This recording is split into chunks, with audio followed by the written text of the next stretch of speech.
Hello, brothers and sisters, and welcome to another episode of the History of Jihad, episode 3. In today's episode, we're going to be focusing on the continuing expansion of the jihadist campaign of Islam, extending to Spain and India.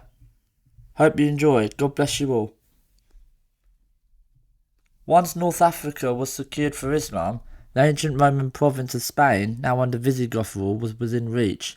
Here again, debatable accounts contradict each other and are overlaid with legend, but a general outline of events can be known, and even some of the legends are illustrative of both the mindset of the day and some lingering tendencies. The jihad in Europe, still raging today, began in 711 when Musa al-Nuzara, the governor of the Muslim provinces of North Africa, under the Caliph Walid, sent Muslim forces under the command of a freed Berber slave named Tariq ibn Ziyad to cross the narrow strait that separated Africa from Europe and take the land. According to one Muslim chronicler, the Muslims came to Spain at the invitation of an enraged Christian who was hungry for revenge. Abd al-Hakam, writing in the 9th century, said that Tariq, with his female slave of the name Hakim, arrived in Tangiers some time before Walid sent him to Spain and remained some time in his district, waging a holy war.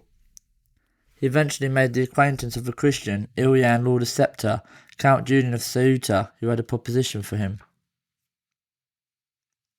Count Julian was a ruler of some of the remaining Christian domains in North Africa, subject to Roderick, the reigning and last Visigothic king of Spain. According to Abd al-Hakam, Julian was the governor of the straits between this district and Andalus, and also the governor of a town called Al-Qadra, situated on the same side of the straits of Andalus as Tangiers. Tariq established contact with Count Julian. According to Abd al-Hakam, Tariq treated him kindly until they made peace with each other.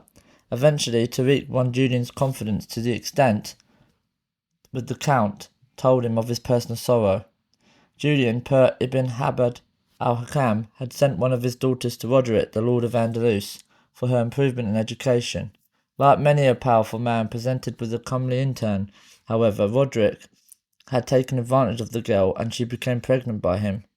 When he learned of the violation of his beloved daughter, who became a vivid and controversial figure in Spanish legend, under the name Florinda de la Cava, presented variously as victim, seductress and even prostitute, Julian was enraged.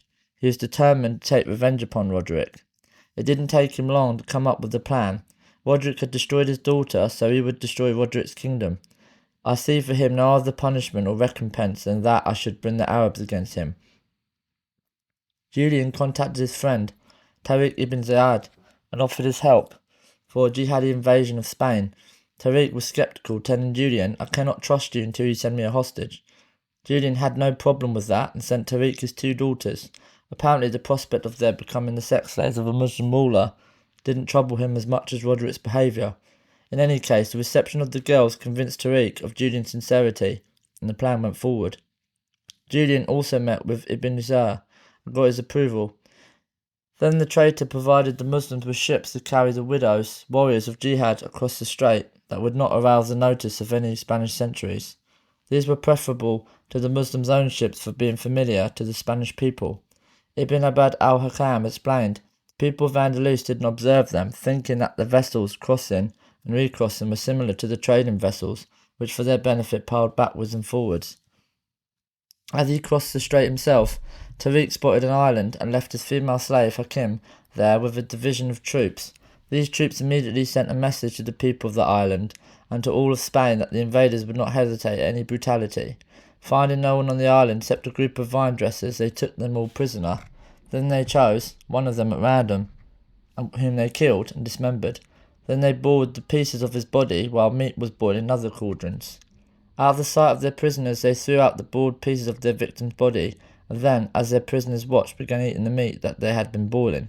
The vine dressers were convinced that the Muslims were eating the flesh of the man they had killed, and the Muslims freed them to spread this tale far and wide so as to strike terror, quoting Quran chapter 8 verse 60, in the enemies of Allah. Tariq and his men landed at the Mons Kolp, a rock formation at the southern tip of the Iberian Peninsula.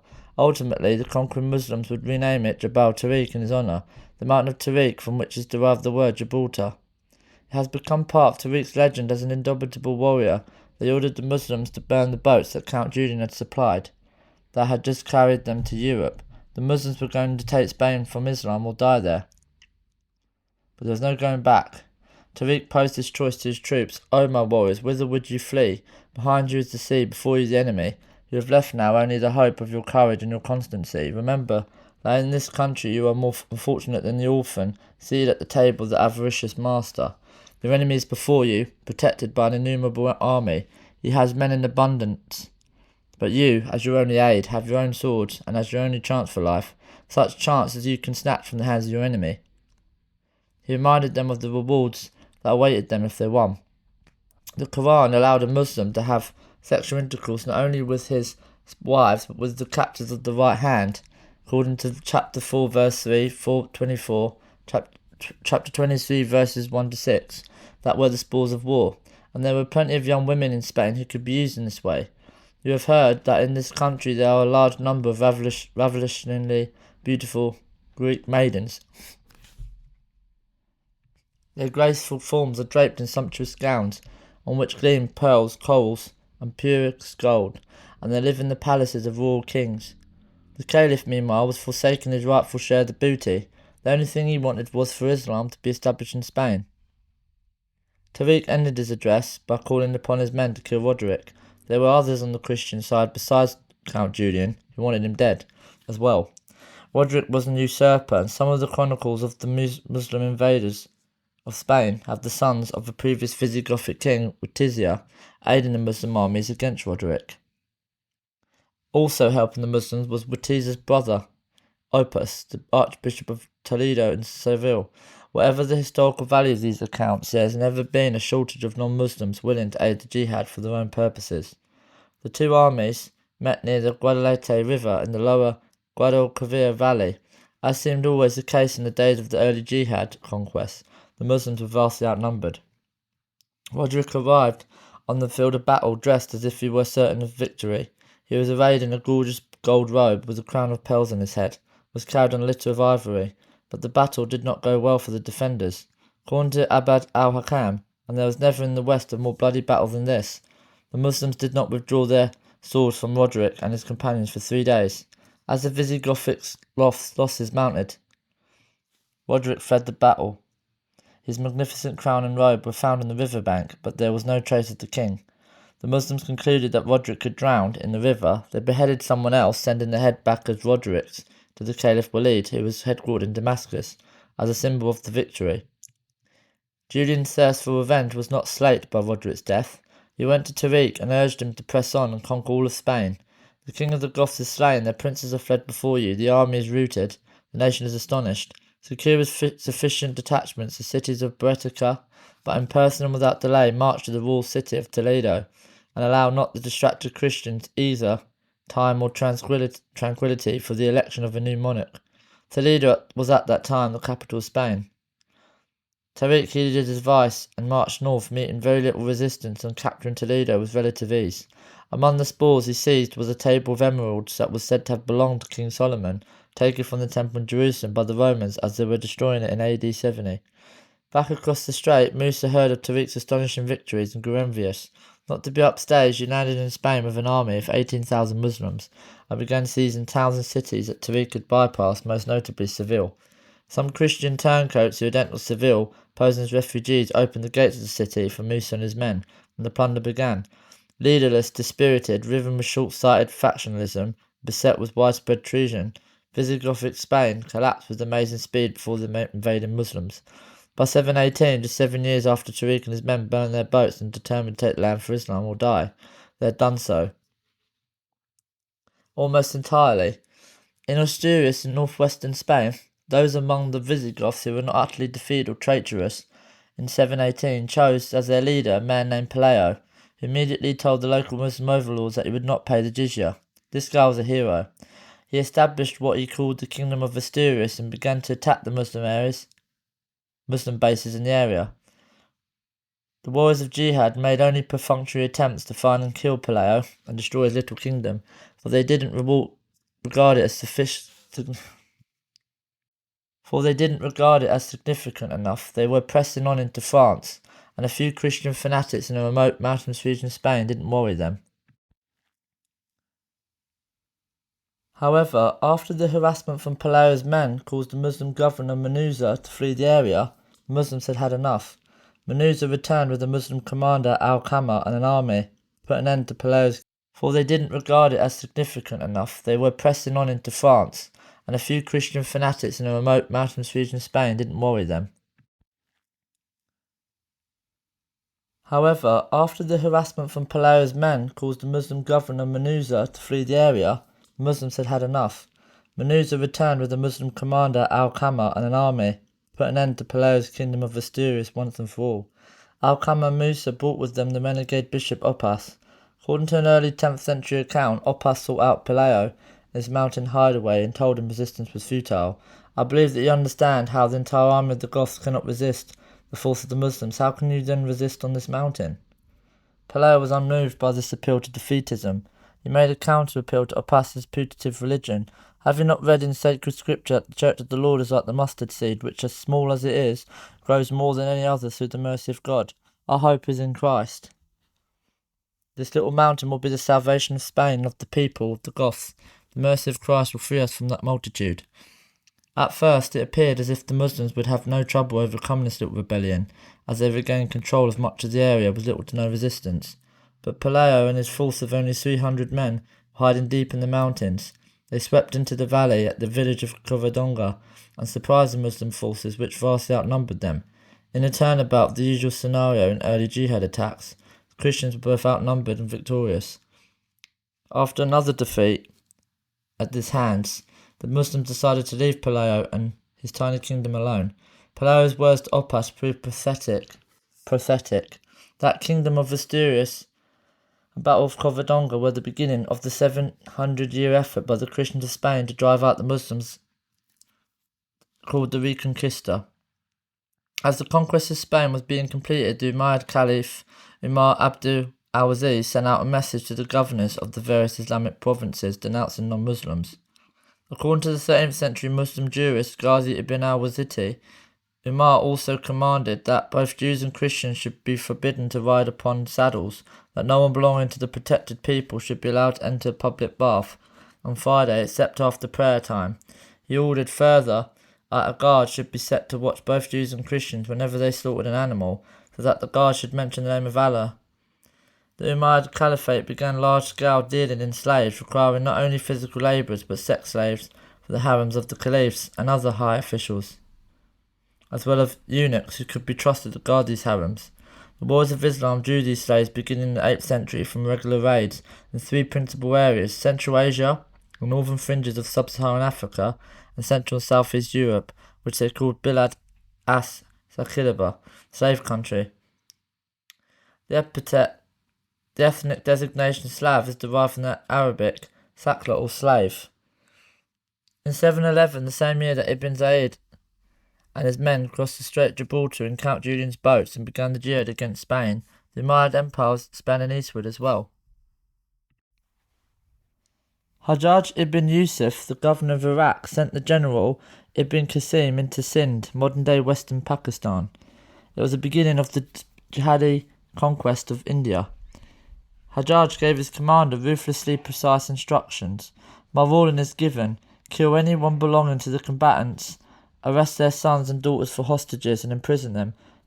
Whoever submits, grant them a man and settle their tribute as dhimma. This policy severely discouraged resistance. The Muslim invaders of India treated the native population with extraordinary harshness. In jihad campaigns in Europe as well as in the Middle East and Persia, the warriors of jihad had subjugated the local populations and collected the jizya from them. The Quran mandated poll tax to be paid by the people of the book. But the Hindus, Jains and Buddhists whom Muhammad ibn Qasim and his jihadis encountered in Hindustan were not people of the book, and hence no jizya could be demanded from them. Their only choices were to convert to Islam or face the sword of Islam. The Indians quickly realised just how ruthless their foe really was. As the Muslims besieged the city of Bahmanabad, its inhabitants saw the writing of the wall. However, not all of the Sindhis that were willing to give up without struggle even at Bahmanabad. The Muslim response was just as fierce. Muslims massacred between 6,000 and 26,000 Sindhis at Bamanabad, 6,000 more Rawa, 4,000 at Islamic, and 6,000 at Multan. As Muhammad ibn Qasim's jihad in India continued, however, it proved to be impractical to offer all the people in India the choice of conversion to Islam or death.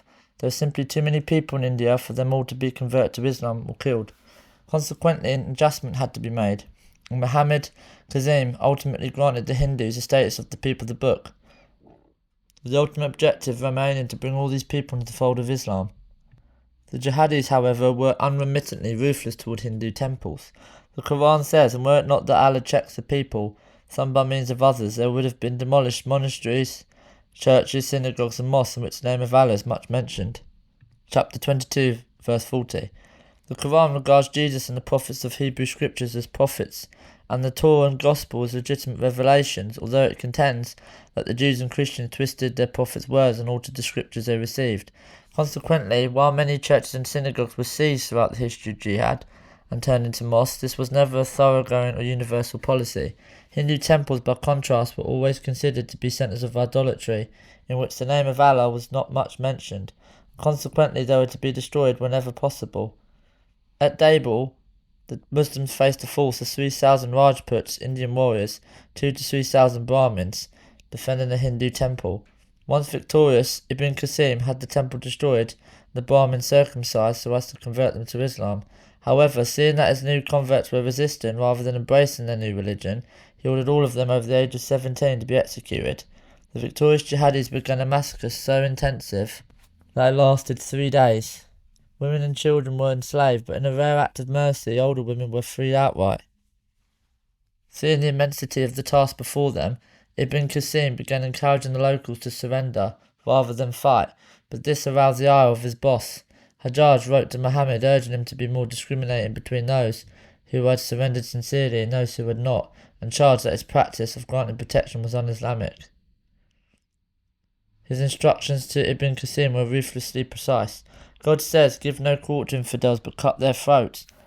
Then you shall know that this is the command of the great God. You shall not be too ready to grant protection, because it will prolong your work. After this, give no quarter to any enemy except those of rank." Ibn Qasim may have been too lenient for Hajjaj's taste, but as he subdued Sindh, he was ruthless against manifestations of non-Muslim religion. At Naroon, he had a mosque built on the site of a Buddhist temple and appointed an imam to instruct converts to the new dominant religion. After a series of victories over Deher, king of Sindh, he wrote triumphantly to Hajjaj, "The forts of Siwastan and Sazam have already been taken. The nephew of Deher, his warriors and principal officers have been dispatched, and infidels converted to Islam or destroyed. Instead of idol temples, mosques and other places of worship have been built, pulpits have been erected, the Kaaba is read, the call to prayers is raised, so that devotions are performed at stated hours." At Multan, Ibn Qasim ordered the destruction of an immense idol made of gold, with eyes of rubies. According to the Chatnama, 12th century Persian history of the conquest of Sindh, that may have been based on an earlier Arabic original, 230 mans of gold were obtained and 40 jars filled with gold dust. This gold and image were brought to the treasury, together with the gems and pearls and treasures which were obtained from the plunder of Multan. Muhammad ibn Qasim left another idol in place at Multan because of its popularity, intending to profit from the many offerings left there. However, to show his horror at Hindu superstition and seeing that the cow was sacred to Hindus, he ordered that the idol's necklace be removed and replaced with a piece of cow's flesh. The idol did not protest. The great general and his followers told the Hindus that this was a sign that their idols were false, and the harsh god of the invaders was the only true god. The conquering jihad commander sent some of his massive haul back to the Caliph Walid, along with 2 choice sex slaves, the daughters of the Sindhi king Dahir himself. One of them, named Janaki, particularly caught the Caliph's eye, but when he took her to bed, the panicked girl told him that she'd already been raped by Ibn Qasim. Walid was enraged. Ibn Qasim had dared to send him damaged goods. Immediately he ordered that the victorious general, victories or no, be sewn up into a rawhide sack and shipped to his court. By the time the sack containing Ibn Qasim arrived, he was already dead. The cause of Walid's monumental fit of temper, Janaki, was appalled. "The king has committed a very grievous mistake," she exclaimed. for he ought not, on account of 2 slave girls, to have destroyed a person who had taken captive 100,000 modest women like us, and who instead of temples had erected mosques, pulpits, and minarets. In any case, the killing of Muhammad ibn Qasim stalled the jihad in India, but the subcontinent was never forgotten. A century or so after Ibn Qasim's jihad in Sindh, words were put into the mouth of Muhammad, emphasising the importance of jihad in India. Abu Hurairah, one of Muhammad's companions, is depicted in a hadith as saying, Muhammad promised that we would invade India. In another hadith, Muhammad himself says there are 2 groups of my ummah whom Allah will free from the fire, the group that invades India and the group that will be with Isa, peace be upon him. With Islam on the march in the east, as the warriors of jihad conquered Sindh, and in the west, was the Islamic conquest of Spain nearly completed and the jihadis pressing on into France, the Muslims were at a pinnacle of confidence. It looked as if Allah had indeed granted them hegemony over the entire world. All they had to do was seize it. And so in 717 they made their second attempt to capture the jaw of Christendom, the capital of the great empire that still stood as the foremost obstacle to their plans, Constantinople. The Caliph Suleiman appointed his brother Maslama as commander of the Muslim forces for the siege. He set out for Constantinople with a force of over 100,000 men and a huge fleet. As the siege began, the Byzantine general Leo the Isaurian, soon to be Emperor Leo III, asked for negotiations. Maslama sent a Muslim commander named Ibn Hubayr. The negotiations proceeded as a game of verbal chess. Ibn Hubayr tried to maneuver Leo into admitting the resistance of the Muslim armies was foolish, asking him, "What do you consider to be the height of stupidity?" Instead of admitting that the Byzantine situation was hopeless, however, Leo responded, "The man who fills his stomach with everything that he finds," a slap at the Muslims' apparently insatiable desire for conquest. Ibn Hubayr replied that he was only following orders. "We are men of religion, and our religion calls for obedience to our leaders." Leo then offered to pay the Muslims to leave, 1 dinar for the head of everyone in the great city. Maslama, however, rejected this offer, whereupon Leo came back to him with a new one. He told Maslama, "The people of Constantinople know that you would not advance against them in a bold attack, and that you intend to prolong the siege as long as you have food. But if you were to burn the food, they would submit, as they would be afraid that the Muslims were burning their food because they were not planning to stay long but preparing an imminent attack." Maslama believed him and burned the Muslims' food supplies, but the Byzantines didn't surrender. According to the historian Tabari, during the difficult winter of 718, the jihadis camped around Constantinople, ate animals, skins, tree roots, leaves, indeed, everything except dirt. The winter was so severe that Suleiman could not send the Muslims supplies or reinforcements. The Caliph Suleiman died with the Muslims still besieging Constantinople. His successor, Umar Abdul al-Aziz, recognised that the Muslim armies were ill-supplied and ill-equipped to deal with the Greek fire that the Byzantines were using to destroy much of the Muslim fleet. On the 15th of August 718, the Muslims ended the siege, which the grateful citizens of Constantinople attributed to the age of Mary, whose fallen asleep and departure from this world, or Domitian, was celebrated on that day. The jihadis' failure at Constantinople was costly. The Muslims limped back to Umayyad domains with their fleet mostly destroyed. The Byzantines took immediate advantage of this, driving the Muslims out of Sicily, conducting raids in Syria and in Egypt. Meanwhile, the warriors of jihad were losing elsewhere as well. In 720, the Turkish warrior Kursal defeated them in battle near Samarkand. 4 years later, the jihadis, harassed by a superior Turkic force, beat a hasty retreat to the river Jazatis in Transoxania, modern Tajikistan, only to find their path back to Umayyad domains blocked by hostile forces. Knowing this would be a fight to the death, the Muslims burned their supplies, valued at 1 million dirhams, and fought successfully to break through, despite increasing hunger and thirst in what would become to be known as the Day of Thirst, a humiliation that would burn in the memories of many Muslims until long after Muslim losses were regained and their prestige restored. The Muslim presence in Central Asia was now substantially diminished, albeit only temporarily.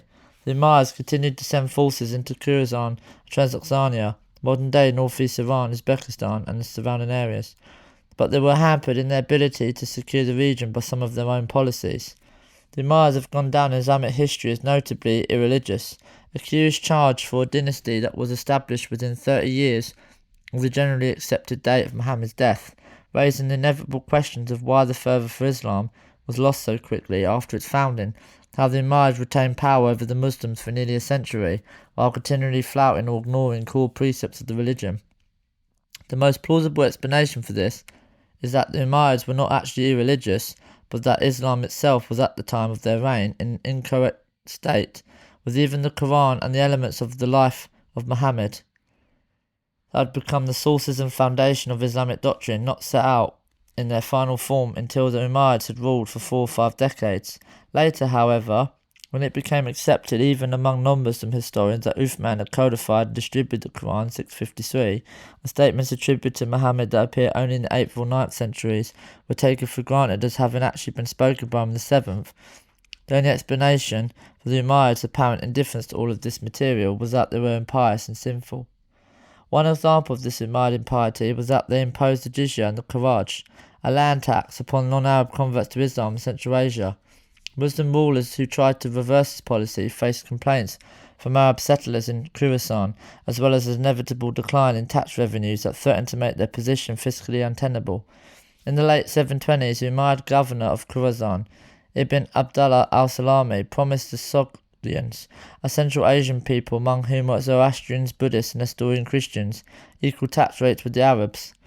The mosques were flooded with converts, but local non-Arab rulers began to complain to Ashras that they could not meet their own tax quotas since so many of their people were becoming Arabs. Unnerved, Ashras began placing more stringent requirements upon converts, most notably that they provide proof of circumcision.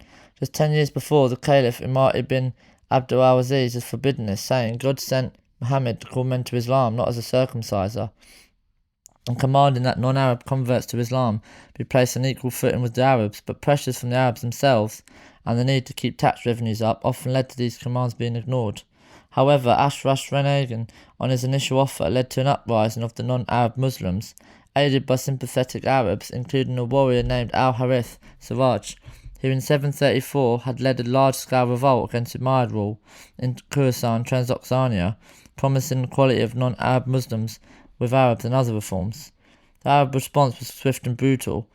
Arriving at Balkha, the ancient Bactria, in what is now northern Afghanistan, the Muslim commander Juday al-Kamani likened the people of the city to the adulterous woman who gives access to her leg to whoever comes to her. For allying was Al-Harith. He vowed that if he discovered anyone who was sending messages to Al-Harith, I will cut off his hand and foot and crucify him, the punishment that the Quran 5:33 prescribes for those who wage war against Allah. The governor of Khorasan, Asad ibn Abdullah al-Qadri, ordered al-Kamani to send him 50 of the leaders of Balkha, whom he immediately killed. Asad directed al-Kamani to divide the rest of the men of the city into 3 groups, to crucify one group, cut off the hands and feet of the second, cut off the hands only of the third. Al-Kamani complied, killing and crucifying 400 men and auctioning off their property. Despite the brutality of the Umayyads, the revolt continued. In 736, a Muslim named Ibn Yazid, who called himself Kadash, arrived in Mar, in Khorasan, and began calling believers to allegiance, not to the Umayyad Caliph Abdul Malik, but to the Shiite leader, the 5th Imam, Muhammad ibn Ali. Kadash, however, was quickly captured and brought to Asad, who ordered him blinded and his tongue cut out. Asad told the rebel commander, "Praise be to God who has taken revenge on you for Abu Bakr and Umar." Asad then ordered Kadash killed and his body crucified, and for good measure had Ibn Ali, who was living quietly in Medina, murdered by poisoning. Asad died in 738, and his successor, Ibn Sayyar, stemmed the rebellion by defeating and killing both Kursal and Al-Harith. He also moved to take the wind out of the rebel sails by promising to end the collection of the jizya for non-Arab Muslims, and the widespread exemption of non-Muslims from paying the jizya. At Mar, Nasser declared, "Verily, Baramis was the protector of the Magians. He favoured them, protected them, put them burdens on the Muslims. Verily, Ashbad, son of Gregory, was the protector of the Christians, just as Akiva the Jew protected the Jews. If I am protected the Muslims, I will defend them and shield them and make the polytheists carry their burdens. Nothing less than the full amount of the Qur'an written and recorded will be accepted by me." Mansur acted quickly. By the following Friday, per Tabari, Mansur had dealt with 30,000 Muslims who had been paying the jizya and 80,000 polytheists who had been exempted from the jizya. He imposed the jizya on the polytheists and removed it from the Muslims. The impetus of the revolt had been removed and a key element of Islamic law codified, placing the burden for filling the Islamic treasury squarely upon non-Muslims, and rebellion was crushed. Nonetheless, Umayyad hegemony was weakening across the board. In the west, the Muslims faced more and even greater difficulties. After their defeat at Covadonga, the Muslims decided no longer to bother with Pelayo's tiny band of holdouts in the mountains. The boys of Jihad had already entered France, where they conquered the ancient Roman province of Septimania, southwestern France, without much difficulty, moved into Aquitaine, and pressed on. The people of southern France were poor, could offer little in the way of booty to the invaders, so the Muslims began despoiling churches and monasteries, as well as the popular shrine of St. Hilary of Poitiers, taking what they believed to be their due from the treasure of the infidels.